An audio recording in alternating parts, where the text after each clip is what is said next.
मैं डॉक्टर रमेश शुक्ला एक बार आपका फिर से स्वागत करता हूं आपके अपने online educational platform the Lucknow study station पर।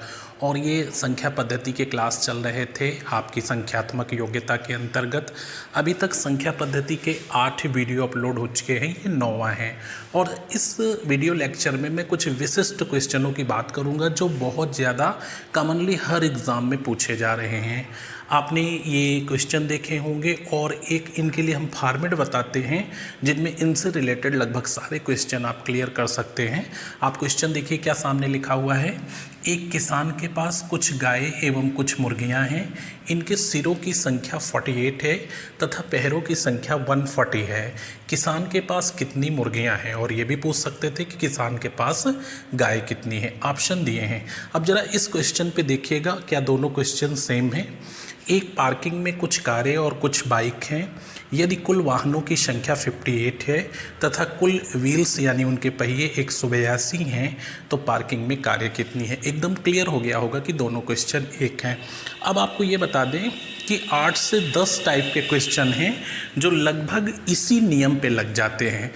ना आपको कोई समीकरण बनाना है, ना इसके लिए कोई विशेष ट्रिक्स अपनाना है। आप एक कॉमन तरीके से इस क्वेश्चन का आंसर कर सकते हैं। अब हम आपको दिखाते हैं वो कॉमन तरीका है कौन सा। तो सबसे पहली चीज़ आप देखें, ये एक प्लस का निशान बना लीजिए। सीखना है आपको, बहुत ही इजी वे में सीख सकते हैं। जैसे समीकरण बना के करना है वो कर सकता है, वो उसकी ज़रूरत नहीं है। मैं समीकरण बना के भी आपको बता दूंगा, लेकिन ये तरीका आप सीखिए। एक किसान के पास कुछ गाय एवं कुछ मुर्गियां हैं। इनके सिरों की संख्या 48 है। तो ऊपर वो लिखेंगे जो कॉमनली सबके लिए एक होता है। सिरों की संख्या 48 है और इनके पैरों की संख्या 140 है। ये हो गया। इधर आप लिखेंगे मुर्गी और इसके 2 पैर होते हैं, ये सबको मालूम है। और इधर लिखेंगे गाय, इसके 4 पैर होते हैं। ठीक है, इतना आपने सेटअप बना लिया। टोटल सिरों की संख्या ऊपर रहेगी, वाहनों की संख्या ऊपर रहेगी, व्हील्स या पैर नीचे रहेंगे। ये मुर्गी है, 2 पैर हैं। ये गाय है, इसके 4 पैर हैं। अब आप ध्यान से देखिए, इस क्वेश्चन की जितनी डिटेल थी हमने यहाँ पे डाल दिया। ऐसे प्लस का निशान बना लेंगे। अच्छा, अब किसान के पास कितनी मुर्गियाँ हैं जो पूछा गया है उसे ब्लॉक कर दें। जो पूछा गया है उसे ब्लॉक कर दे। एकदम व्यवहारिक और बहुत ही अच्छे तरीके से आपको बताता हूँ कि आप कम्युनिकेट कर पाएंगे हमारे साथ और निश्चित रूप से कर लेंगे। जो पूछा गया है उसे ब्लॉक कर दें, उसके अपोजिट वाले से इसे गुणा करें, यानी जानवरों की संख्या को गुणा करें। जो पूछा गया है उसे ब्लॉक करें, अपोजिट वाले से जानवरों की संख्या को गुणा करें। कितना आ जाएगा? 192। ये आपके 192 हो गए, जो कि छदम है, वास्तविक नहीं है, क्योंकि सारी की सारी गाय नहीं हैं।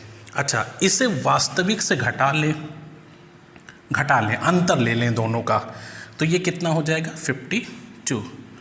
और इन दोनों के अंतर से डिवाइड कर दें। ये जो भी हो, आपको मतलब नहीं है 2 4 है या 10 20, जो भी हो, इन दोनों के अंतर से डिवाइड कर दें। आपका आंसर आ गया 26। जो पूछा गया था उसका आंसर 26 है, यानी यहाँ पे मुर्गियों की संख्या 26 है। ये आपका आंसर हो गया। एक बार मैं फिर से रिपीट करता हूँ। आप नंबर ऑफ हेड ऊपर लिखेंगे, लेग नीचे लिखेंगे, एक तरफ गाय एक तरफ मुर्गी। जो पूछा गया है उसे ब्लॉक कर देंगे, उससे मतलब नहीं है। अपोजिट वाले से नंबर ऑफ एनिमल को गुणा करेंगे, जो भी आए, कम या ज़्यादा, इससे मतलब नहीं है। वास्तविक वाले का अंतर ले लें और इन दोनों के अंतर से डिवाइड कर दे, वही आपका आंसर होगा। क्लियर हो गए होंगे। अब ये सवाल हम यहाँ पे लाते हैं। ध्यान से फिर से देखिएगा, इसको स्क्रीनशॉट ले लीजिएगा। अगला देखिएगा, इसको हटा दिया, प्लस का निशान हमारा वैसे ही बना है, थोड़ा सा छोटा हो गया। अच्छा, एक पार्किंग में कुछ कारें और कुछ बाइक हैं। यदि कुल वाहनों की संख्या 58 तो टोटल वाहन ऊपर लिख लो। उसके नंबर ऑफ व्हील्स 182, पहियों की संख्या। अच्छा, बाइक का मतलब क्या है? 2 व्हील्स। और कार का मतलब क्या है? 4 व्हील्स। ये हो गया। आपसे क्या पूछा है कि पार्किंग में बताइए कारें कितनी हैं। तो जो पूछा गया है उसको क्या करोगे, जो पूछा गया है उसको ब्लॉक कर दोगे, फिर अपोजिट वाले से गुणा करोगे किसको, नंबर ऑफ व्हीकल्स को। तो 58 दूना 116, राइट, 2 से गुणा करोगे तो 58 दूना 116। अब 182 यानी वास्तविक वाले से घटा दो, वास्तविक पहिया तो ये है ना जो दिया है, इससे घटाओ जरा कितना आएगा। यहाँ 12 हुआ, 12 में से 6 गया, 6 बच गया। यहाँ पे आपका 7, 1 गया, 6 बच गया, इधर 0 हो गया, 66 आ गया। इन दोनों के अंतर से डिवाइड करना है, ध्यान रखिएगा। तो इधर 4 है, इधर 2 है, 2 हो गया, 33 आ गया। पार्किंग में कारों की संख्या क्या है, 33 है। अब इससे रिलेटेड आइए अगले सवाल देखिए। और अगले ये 2 क्वेश्चन और हैं, 3 नंबर 4 नंबर, और सेम नियम पे हैं, ताकि उस नियम पे आपको कमांड हो जाए। और ऐसे काफ़ी क्वेश्चन पूछे जाते हैं जिनका सेटअप आप इस पे बना सकते हैं और बहुत इजी वे में आंसर कर सकते हैं। 3 नंबर क्वेश्चन लिखा हुआ है कि एक बैग में 5 रुपये एवं 20 रुपये की कुल 65 नोटें हैं, जिनकी टोटल वैल्यू 640 रुपये है। 20 रुपये के नोटों की संख्या क्या है, ऑप्शन दिए हुए हैं। और ये चौथा सवाल क्या लिखा है, 830 रुपये 410 महिला एवं पुरुषों में बांटा गया है। पुरुषों को 2 रुपये 50 पैसे मिले हैं, जबकि महिलाओं को पुरुषों के कंपैरिजन में 30% कम पैसे मिले। महिलाओं की संख्या क्या है, यहाँ भी ऑप्शन दिए हुए हैं। हम आपको उसी नियम पे बताते हैं कि कैसे आप इजी वे में एक ही नियम पे कई सवाल कर सकते हैं। क्या किया था, ये प्लस का निशान बनाएंगे, ठीक है, प्रैक्टिस में आ जाएगा तो बहुत इंटरेस्टिंग लगेगा।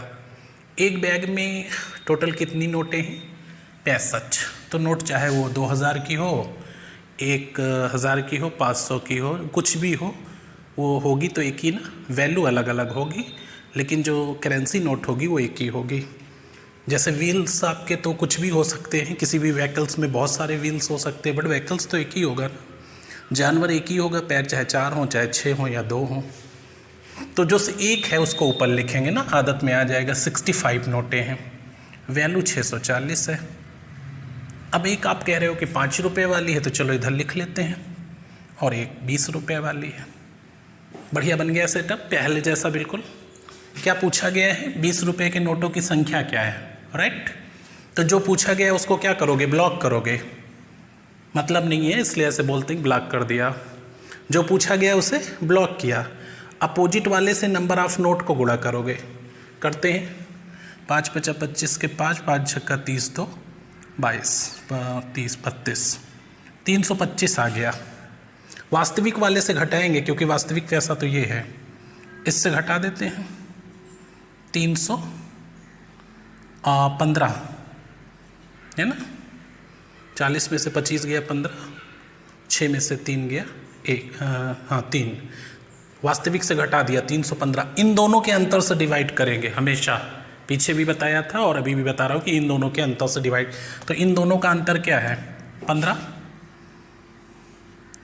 15 दूनी 30, 15 × 1 = 15। तो 20 रुपये के नोटों की संख्या क्या है, 21 है। आगे आंसर अच्छे से। अब ये सवाल देखिए, थोड़ा सा इसको जटिल कर दिया है, पूछा गया था कहीं तो क्वेश्चन ये वहीं से ले लिया है। थोड़ा सा इसे कॉम्प्लिकेट कर दिया है, लेकिन आपको हतोत्साहित होने की ज़रूरत नहीं है, सेम नियम पे लगेगा। देखिए फिर से हम बना लेते हैं। 830 रुपये 410 महिला पुरुषों में बांटे गए हैं। तो यहाँ पे तो महिला पुरुष एक ही होंगे ना, एक। पैसे तो उनको कुछ भी मिल सकते हैं, 10 रुपये, 2 रुपये, 4 रुपये, ठीक है। तो 410 क्या करें, ऊपर लिख लेते हैं और पैसा नीचे लिख देते हैं। 830 रुपये, यूनिट जरूर देखा करिए क्योंकि यूनिट से बहुत दिक्कत होती है। आपको मैथ में किसी चीज़ की प्रॉपर गणना करने के लिए यूनिटों का एक फॉर्मेट में बना रहना आवश्यक है। अगर यूनिटें एक फॉर्मेट में नहीं है तो गणना अवैध मानी जाएगी। तो यहाँ पे रुपए में है, ये ध्यान रखिएगा। 830 रुपये। अब वो पुरुषों को 2 रुपये 50 पैसे दिया जा रहा है, तो इसको 2.50 रुपये का मतलब 2.5 रुपये हुआ। अगर हम पैसे में कन्वर्ट करेंगे तो क्या 2.5 रुपये हो जाएगा, 250 पैसे। 250 पैसे मेल को लिख लेता हूँ, पुरुष का मतलब मेल। 250 पैसे, इसको रुपए को हमने पैसे में कन्वर्ट कर लिया, कोई प्रॉब्लम नहीं है। 1 रुपया बराबर 100 पैसा, तो 2.5 रुपया बराबर 250 पैसा। तो मेल को 250 पैसे मिल रहे हैं। अच्छा, मेल के कंपैरिजन में फीमेल को 30% कम पैसा मिल रहा है, तो इसको निकालना पड़ेगा। 2 रुपये 50 पैसे का यहाँ निकाल देता हूँ। 250 पैसे का अगर हम 30% कम मिल रहा है तो कितना मिल रहा है? 70%। 30% कम मिल रहा है, इसका मतलब 70% मिल रहा है। 0 0 कट गया, 175। ठीक है, 175 पैसे लिख लेता हूँ। अब रुपए की जगह हमने पैसे में कन्वर्ट कर लिया। ये फीमेल को मिल रहा है ना, पैसे। यहाँ भी पैसे लिख देते हैं, पैसे। अब ये पैसे हैं, ये पैसे हैं, तो इसको भी तो पैसे में कन्वर्ट करना पड़ेगा। हमने भी बताया था कि जब तक यूनिटें एक फॉर्मेट में नहीं होंगी तब तक गणना अवैध होगी। तो ये रुपए हैं और ये पैसे हैं, तो 830 रुपये को पैसे में बदलने के लिए 0 इसके आगे भी बढ़ा दो। अब सब पैसे में बदल गया। ठीक है, अब हम आ गए अपनी जगह पे। पूछा क्या गया है? महिलाओं की संख्या क्या है? तो जो पूछा गया है उसको क्या करोगे? ब्लॉक कर दोगे। जो पूछा गया है उसे ब्लॉक करोगे, अपोजिट वाले से टोटल लोगों को गुणा करोगे, नंबर ऑफ पर्सन को। तो इसको गुणा करते हैं, कोई दिक्कत नहीं है। 410 को 250 से, 1 0 यहाँ लगा लिया, 1 यहाँ लगा लिया, ये दोनों 25 एकम 25 के 5 हो गया, कैरी 2 हुआ, 25 चौको 100, 102, 10 25 00, ये हो गया है ना। 0 0 25 इकन्नम 25 के 5, कैरी हुआ 2, 25 चौको 100, 102। ठीक है, अब ये वास्तविक था, ये छदम है, इन दोनों का अंतर ले लेते हैं। तो घटाते हैं, यहाँ लिख के थोड़ा सा बड़ा है तो आराम से घटाते हैं, कहीं गलत ना हो जाए। ठीक है, 83,000, 0 0 5, इधर 12 में से 3 गया, 9 हो जाएगा, है ना। 12 हो गया ना, यहाँ से के लिए 12, यहाँ पे 1 हो जाएगा, और ये आया घटाने पे। अब इन दोनों के अंतर से डिवाइड करेंगे, तो इन दोनों का अंतर क्या है? 75। तो 75 से डिवाइड कर देते हैं, यहाँ लिख लेते हैं साफ साफ, 19,500 डिवाइड बाई 75। 15 से पहले काट देते हैं, 15 × 75, 15 एकम 15, और 4 15 तिया 45, 0 0, 5 दूनी 10, 5 छक्का 30, 260 महिलाएं हैं। 260 महिलाएं। आपका आंसर कौन सा सही है? डी सही है, ये डी आंसर आपका सही होगा। अब आइए इसी फॉर्मेट पर आपको एक सवाल और दिखाते हैं। नेक्स्ट क्वेश्चन आपका ये 5 नंबर भी सेम फॉर्मेट पे है, इसको भी आप देखिएगा, काफ़ी अच्छा सा सवाल है। मनोज 61 किलोमीटर की दूरी 9 घंटे में तय करता है। वह कुछ दूरी पैदल 4 किलोमीटर प्रति घंटे की चाल से और कुछ दूरी 9 किलोमीटर प्रति घंटे की चाल से साइकिल से तय करता है। पैदल तय की गई दूरी क्या है? आप देखिए उसी फॉर्मेट पे मैं बता रहा हूँ आपको। ये टोटल सफ़र 9 घंटे का था। ठीक है, घंटा एक ही होगा, चाहे 1 घंटे में 20 किलोमीटर चल जाओ, चाहे 50 चल जाओ, चाहे 100 चल जाओ, चाहे 2 चल जाओ, लेकिन आवर्स एक ही होगा। तो 9 घंटे में 61 किलोमीटर की डिस्टेंस उसने कवर किया। अच्छा, कुछ दूरी पैदल चला, तो पैदल इसकी स्पीड क्या थी? 4 किलोमीटर्स पर आवर। और साइकिल से इसकी स्पीड क्या थी? 60 में लिख लेते हैं ना, साइकिल से जो स्पीड थी इसकी 9 किलोमीटर्स पर आवर ये थी। आप देखिए फॉर्मेट हमने बना लिया। मनोज 61 किलोमीटर की दूरी 9 घंटे में टोटल तय करता है। कुछ दूरी 4 की चाल से पैदल और शेष दूरी 9 की चाल से साइकिल से। आपसे क्या पूछा गया? पैदल तय की गई दूरी क्या है? तो जो पूछा गया है उसे ब्लॉक करेंगे। ये देखिए, जो पूछा गया है उसे ब्लॉक करेंगे, और सबकी यूनिट ध्यान रखना, ये क्या है? किलोमीटर। किलोमीटर का मतलब दूरी, मेज़रमेंट की यूनिट। ये चाल की यूनिट है, ये समय की यूनिट है। यूनिट ध्यान रखना, तभी आप आंसर प्रॉपर वे में दे पाओगे। जो पूछा गया उसे ब्लॉक कर दिया। अच्छा, एक चीज़ और, अगर आपसे पूछ रहा है कि मनोज ने पैदल कितनी दूरी तय की, तो मनोज की स्पीड पैदल वाली तो मालूम है ना, 4 किलोमीटर्स पर आवर। और अगर हम ये बता दें कि भाई मनोज 5 घंटे चला, तो 4 की स्पीड से 5 घंटे चला, कितना हो गया? 20 किलोमीटर। 2 घंटे चला, 4 दूनी 8, यानी अगर समय पता चल जाए तो दूरी बता देंगे। क्यों? क्योंकि दूरी बराबर होता है चाल गुणे समय, ठीक, दूरी बराबर चाल गुणे समय। तो जो पूछा गया उसे ब्लॉक कर दिया, अपोजिट वाले से टाइम को गुणा कर दिया, 81 आ गया किलोमीटर। चाल गुणे समय बराबर दूरी, दूरी आ गई। ये पहले वाली दूरी वास्तविक है, ये मौक दूरी है। दोनों का क्या करते हो, अंतर लेते हो, कितना हो गया 20 किलोमीटर, क्या है ये दूरी है। इन दोनों के अंतर से डिवाइड करते हो, ये दोनों हैं क्या, चाल हैं। कितना है दोनों का अंतर, 5, ये चाल है। तो 20 किलोमीटर की दूरी को 5 की भाग दोगे तो 5 चौको 20, 4 घंटे तक मनोज पैदल चलता है। अब 4 किलोमीटर प्रति घंटे की चाल से अगर 4 घंटे तक पैदल चलेगा तो कितना चल जाएगा, 16 किलोमीटर आपका आंसर आ जाएगा। क्लियर हो गए होंगे, फिर से एक बार सुन लीजिएगा। 9 घंटे में 61 किलोमीटर की दूरी तय करता है। कुछ दूरी पैदल, कुछ दूरी साइकिल से। पैदल स्पीड ये, साइकिल की स्पीड ये।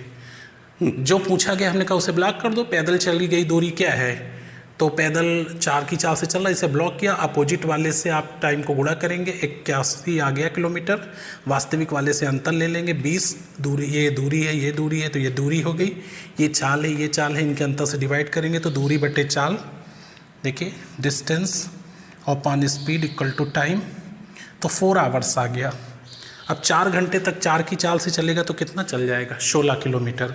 तो इस तरह से ये आंसर आप दे पा रहे हैं। अगला सवाल देखिए, इससे रिलेटेड नहीं है, वो अलग हो गया है क्वेश्चन, और इससे भी क्वेश्चन अक्सर पूछ लिया जाता है।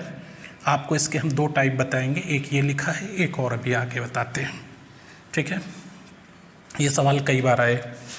एक कक्षा में लड़कों की संख्या लड़कियों की संख्या का 4 गुना है। एक कक्षा में लड़कों की संख्या जो भी है लड़कियों की संख्या का 4 गुना है। निम्न में से, निम्न का मतलब क्या है, विकल्प में से। यहाँ आप अपने मन से आंसर नहीं देंगे। निम्न में से मतलब विकल्प में जो भी दिया गया। निम्न में से कौन सी कक्षा की कुल विद्यार्थियों की संख्या नहीं हो सकती है, इम्पॉसिबल है। तो यहाँ पे आपको एक चीज़ बता दें कि कुछ चीज़ें ऐसी होती हैं जो सदैव पूर्णांक में होती हैं। जैसे नंबर ऑफ पर्सन, आप ये नहीं कह सकते हैं कि 17.5 व्यक्ति उपस्थित थे। फलों की संख्या, व्हीकल्स की संख्या, जानवरों की संख्या, यानी तुक्का भी लगा रहे हों, नंबर ऑफ नोट है कहीं पे, तो ये सदैव पूर्णांक में होते हैं। या तो 17 होगा या 18 होगा, 17.5 या 17.25 नहीं हो सकता। तो देखें आप, बॉयज़ गर्ल्स का 4 गुना है। एक कक्षा में लड़कों की संख्या लड़कियों की संख्या का 4 गुना है। अगर लड़की 1 है तो लड़के 4 हैं। रिलेशन 4:1 का हो गया। तो अनुपातिक योग क्या होगा, 4 + 1 5, अनुपातिक योग 5 होगा। जो 5 से कट जाएगा वो कक्षा की कुल संख्या होगी, और जो 5 से नहीं कटेगा वो कक्षा की संख्या नहीं हो सकती। ये 60 है, देखिए 5 से कट जाएगा। अब 4 से गुणा करोगे तो लड़के निकलेंगे, और 1 से गुणा करोगे तो लड़कियां निकलेंगी। 48 लड़के और 12 लड़कियां। तो जितने भी 5 से कट जाएंगे, ये 5 से कट जाएगा, ये 5 से कट जाएगा, ये 5 से कट जाएगा, ये 5 से नहीं कटेगा, इसलिए आंसर होगा 96। ये कक्षा की कुल संख्या नहीं हो सकती है। आइए अगले क्वेश्चन पर। नेक्स्ट ये क्वेश्चन 7 नंबर और 8 नंबर। तो ये 7 नंबर जो अभी पीछे मैंने बताया था कक्षा के संख्या वाली बच्चों के, सेम क्वेश्चन है, बस ये थोड़ा सा फॉर्मेट चेंज है, आप इसको पहचानिए। एक विद्यालय में छात्रों की संख्या छात्राओं की संख्या से 40% अधिक है। निम्न में से कौन सी विद्यालय के कुल विद्यार्थियों की संख्या पॉसिबल हो सकती है, कौन सी हो सकती है। तो इसमें से एक आंसर सही होगा कि साहब ये हो सकती है, और 3 आंसर ऐसे होंगे जो पॉसिबल ही नहीं है, असंभव से होंगे। ठीक है, तो सबसे पहली चीज़ देखिए कि रेशियो कैसे जनरेट करेंगे।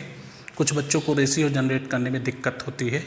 ठीक है, एक विद्यालय में छात्रों की संख्या छात्राओं की संख्या से, जिसके आगे से लगा है वो 100% है।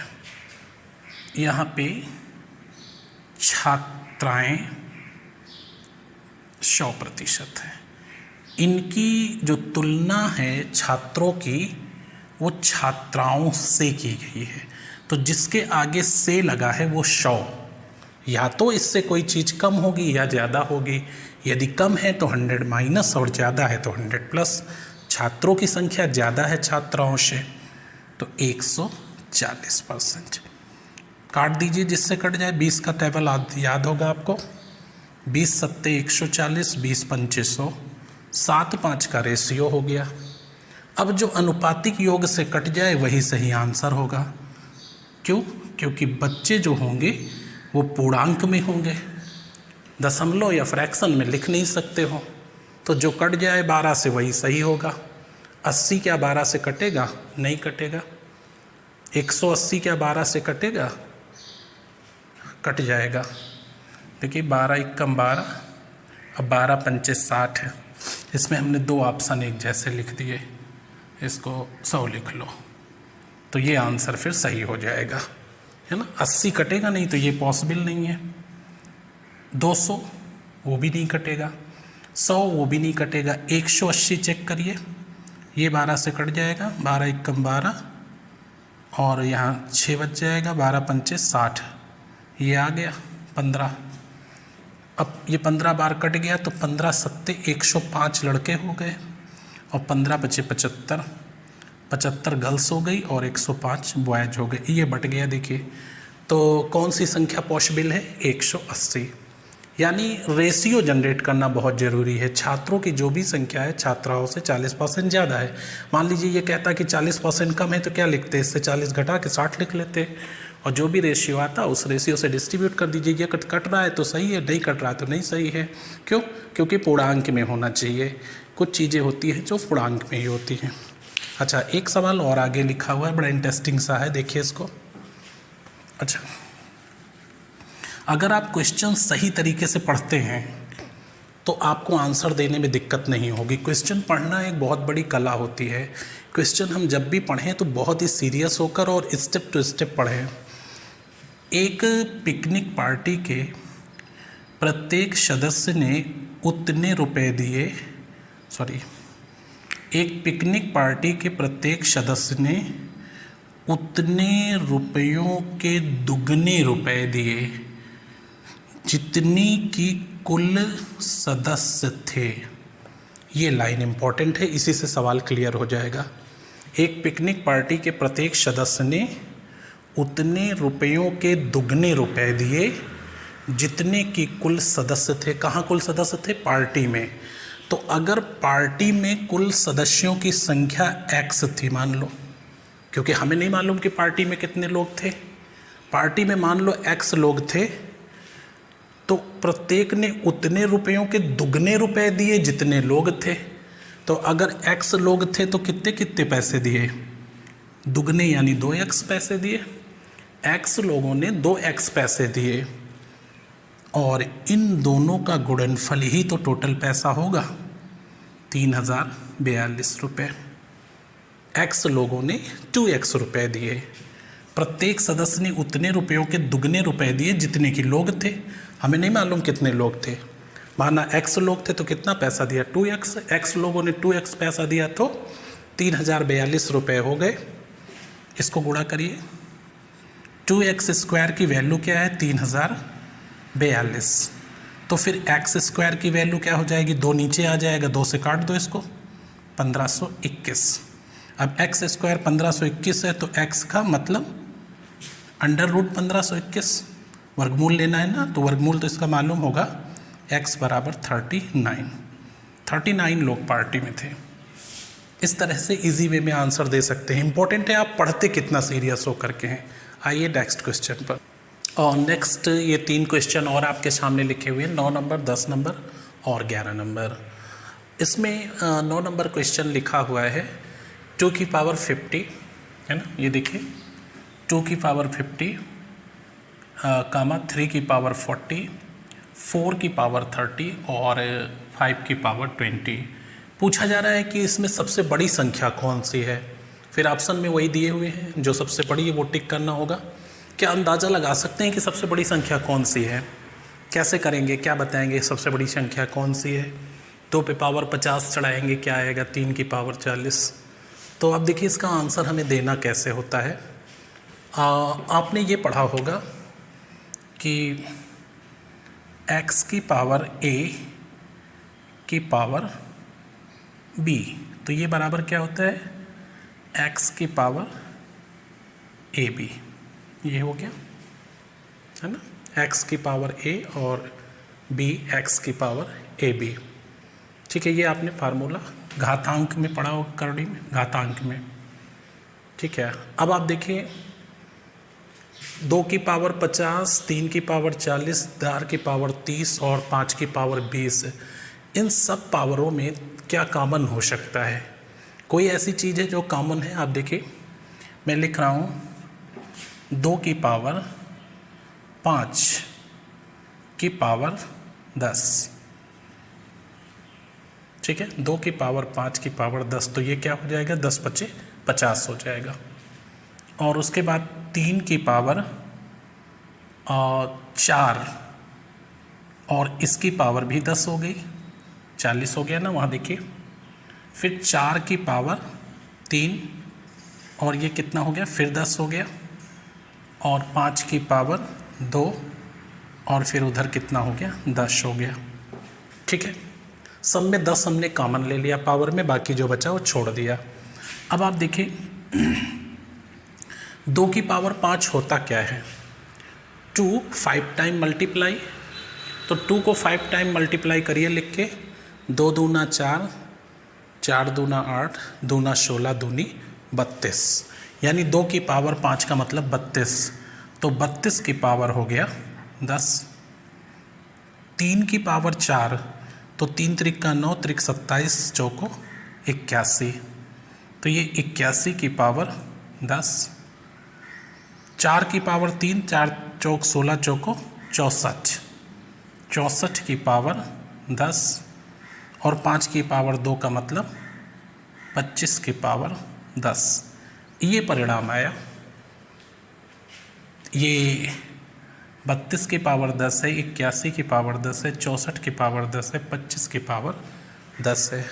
तो पावर तो सब में इक्वल है, जो घात लगी वो तो सब में इक्वल है। संख्या कौन सी बड़ी है, 25, 64, 81, 32, कौन सी बड़ी है, 81, यानी 3 की पावर 4 जो है, यानी 3 की पावर 4 धामा 40, ये सबसे बड़ी संख्या है। ठीक है, 3 की पावर 40 ये सबसे बड़ी संख्या है। ऐसे अंदाज़ा आप नहीं लगा सकते, तो जब तक इसमें पावर कॉमन नहीं ले लेंगे तब तक दिक्कत होगी। नेक्स्ट क्वेश्चन देखिए, अगला सवाल आपका क्या है।